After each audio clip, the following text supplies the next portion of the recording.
Welcome back to Exploring Whiskey. Yeah, so today, Honey, honey, honey. we're going honey. This is the Shortbarrel, the Bee's Knees 3. Really want to say threes. But The threes knees. Shortbarrel, we've done another Shortbarrel before, one of their... we did a single barrel that I had.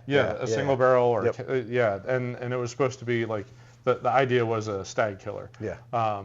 Didn't live up to his name. Didn't quite live up to that, Good, but Shortbarrel does some really good stuff. They do. They have some great whiskey. They source it. They blend it. They just pick really good honey barrels of, and not, I don't mean like honey as in honey, but really quality barrels from a lot of different distilleries. It fits the theme. It fits what we're talking about here. Exactly. It works. So this particular one is I like this one. This one's interesting. The third release. All right, the back of the label does not match their website. So I'm not 100% certain.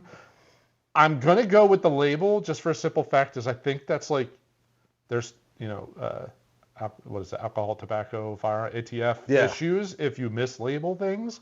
So I'm going to go with that. The front's right. Like this is right? The proof and everything. Yes, but it doesn't line up with anything on their website. So there's the Bee's Knees 3, they released 3 different versions. Mm-hmm. They released a Georgia version, they released a Tennessee version, and a Florida version, I think is the 3 places that they released. They're based just outside of Atlanta. And no distillate from those states? Or no distillate from the states, but the honey's from those states. Oh, that's what makes it kind of cool. Yeah, that's real cool. So they sourced the honey from a farm in that state, and then kind of...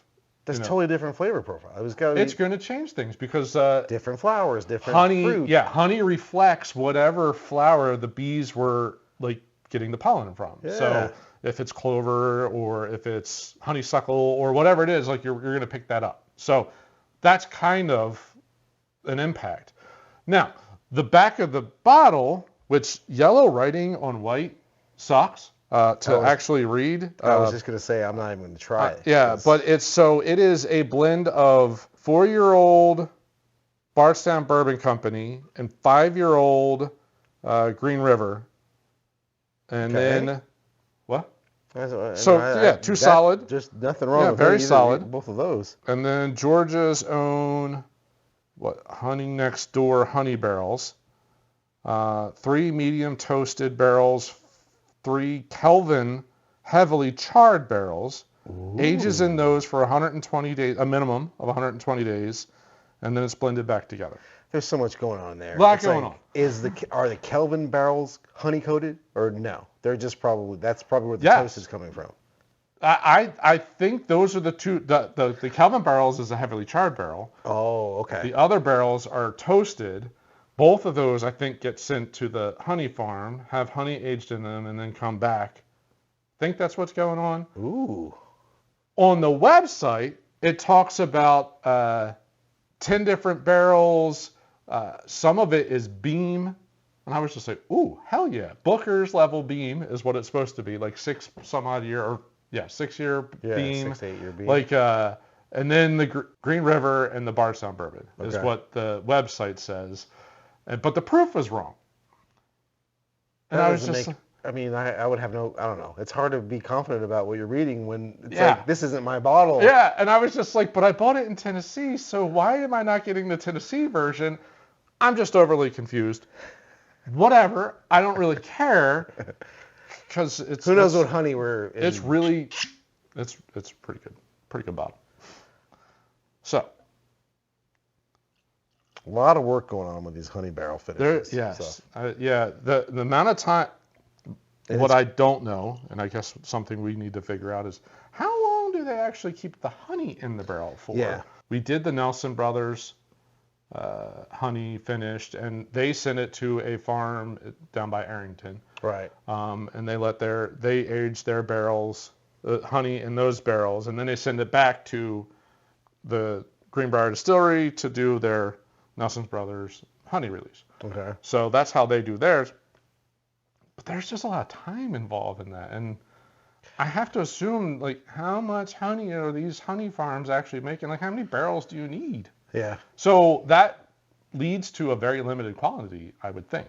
Yeah. if you're doing it this way. Yep. Yep. Versus somebody like a Wheeler's Raid, they put like a gallon of honey into a barrel and kind of like rotate it around and then do like a flash char in it. Ooh. And then put the whiskey in there. Gosh, They're doing something different. And that's going to add like a little toasty note, charry note, but it's not going to be as honey forward. Caramelization. Yeah, all the sugar is going to burn. But it's not going to be as honey forward as a barrel holding honey for months. Ooh, that's got to be so controlled. It seems like that would be like, because if you ever burn your food, like you're cooking food and there's something sweet in there and the sugar burns, it's gone. Yeah, you ruin the whole thing. Yeah, it's totally charred out. So this nose is nice. Oh yeah? Yes. Ooh. I get the toast. Big time. I agree. A lot of toasted barrel notes. Little bit of proof as you nose down. That's definitely coming through. So where are we at? 111 point something. I don't know. Yeah. The honey's not like just jumping out at me. No, it's not crazy sweet. It's sweet, but it's not like a big like floral honey note. Yeah, I'm getting nice bourbon. I think it all shows up on the palate though. So let's go. Ooh, that's got a bunch of things going on. Yeah, it's not the main note. In the hug. Man. Wow, that 111 is showing up. Gosh. Big hug. That toasted vanilla on the That's what's really coming through. It's like it's more of a toasted marshmallow with maybe a drizzle of honey. Yeah. You know, like that's kind of more what's coming through on this one. It's not just wholly honey. No. The toasting is really coming through really nice. And there's, what is that on the back? Is that barrel char or is that spice? Is that I mash bill thought spice? barrel char, but like a barrel. It's so light Nope. and it's all over my mouth, so I don't know. I get it on the top of I'm getting on the roof of my mouth. I'm getting like this tingly, spicy. Yes, there's a tingle that happens towards the later part of the palate.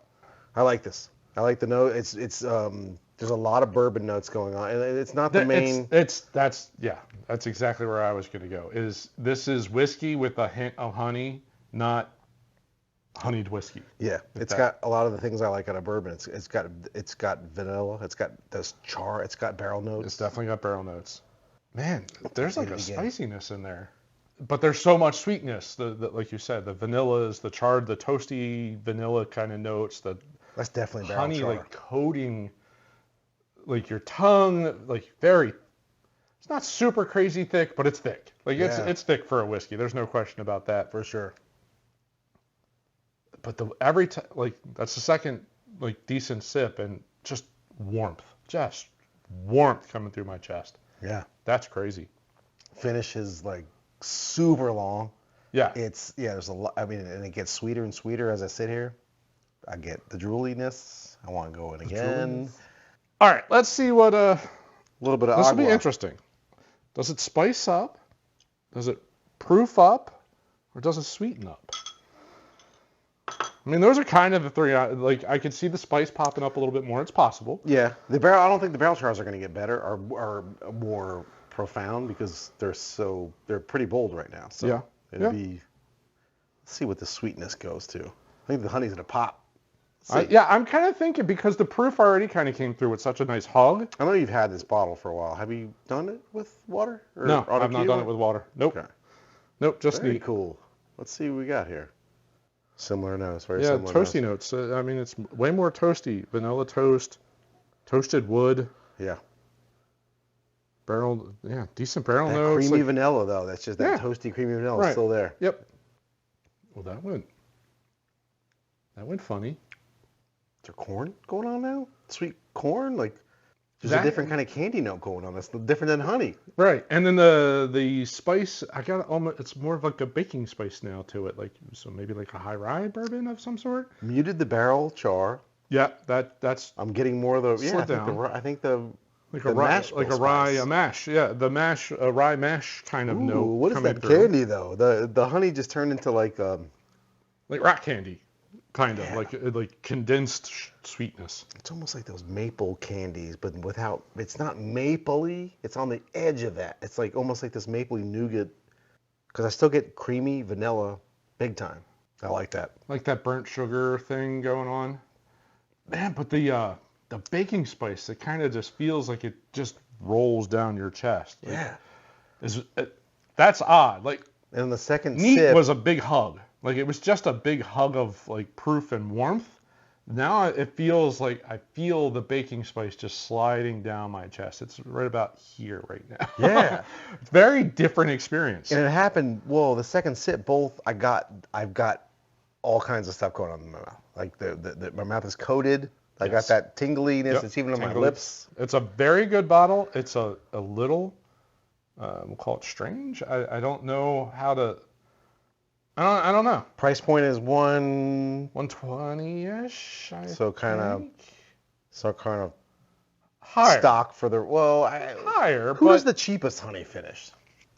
That's a good question. Who does the most inexpensive? Not cheapest, but yeah, that most inexpensive honey finish. I wonder. So the Wheeler's Rays were like $80. The Nulu was $150. I couldn't even. Okay. You know how much I love Nulu. Yeah. I couldn't even. I almost did because it was around Christmas and I could have got a bunch more points. What, 3 cords? I think it's like $60. Oh, maybe man. 70. Okay. And so same thing with the Davidson Reserve honey. I think that was like $70, $60, something like that. I know the Ryconic was 100 plus.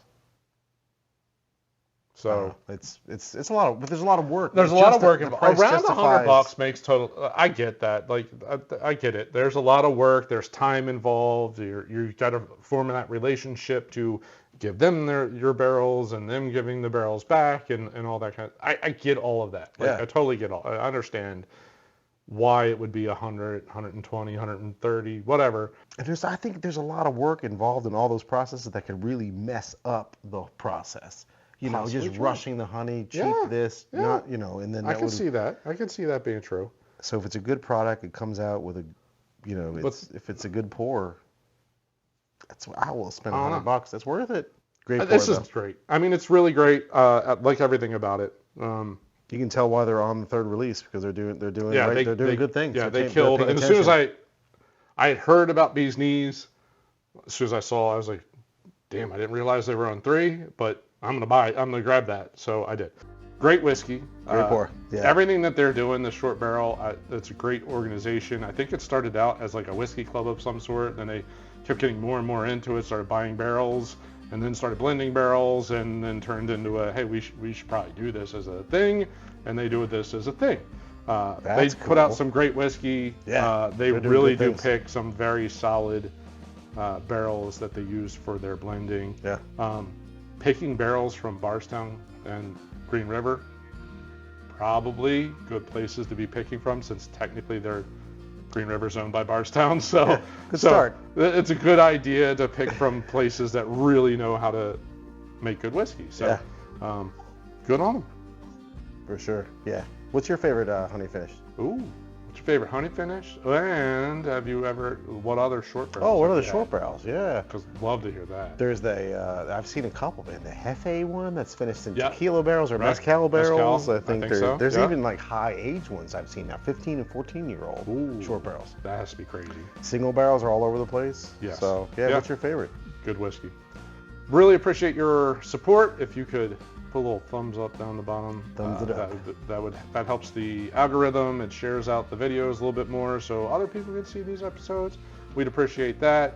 Share it to a friend who likes honey whiskey, and then it goes to a whole other group of people on the webs. Exactly. And then I'll link up there another honeyed whiskey review so you can kind of see what our thoughts are on various ones that we've done before. And see you on the next episode. Cheers. Cheers.